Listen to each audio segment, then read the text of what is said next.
Është një koncesion që është kundërshtuar fort nga ana ime si kryetar bashkie, duke parë edhe reagimet e qytetarëve. Është koncesion i rrallës i kësaj qeverie që nuk konsultohet, nuk bën dëgjesa me publikun, nuk informon qytetarët. Unë i bëj thirrje edhe deputetëve të Kukësit, qoftë majtë dhe qoftë djathtë, të reagojnë për qytetarët e tyre,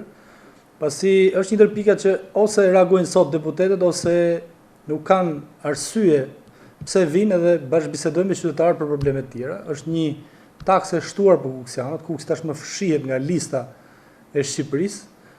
pasi qytetarët e Kuksit janë qytetarë që nuk e kanë ekonominë në ato nivele që të përballojnë, megjithëse ne nuk e dimë akoma se sa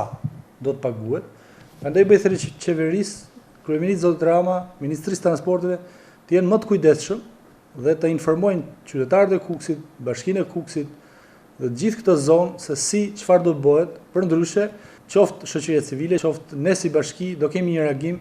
dhe nuk do ta pranojmë dhënien me koncesion. Reagimi do jetë gjithmonë me mjetet e tona demokratike, duke bërë kontaktime me qeverinë, duke bërë kontaktime me ministrinë, duke protestuar, pra për të mos e pranuar këtë vendim që është kundër interesave të qytetarëve të Kukësit.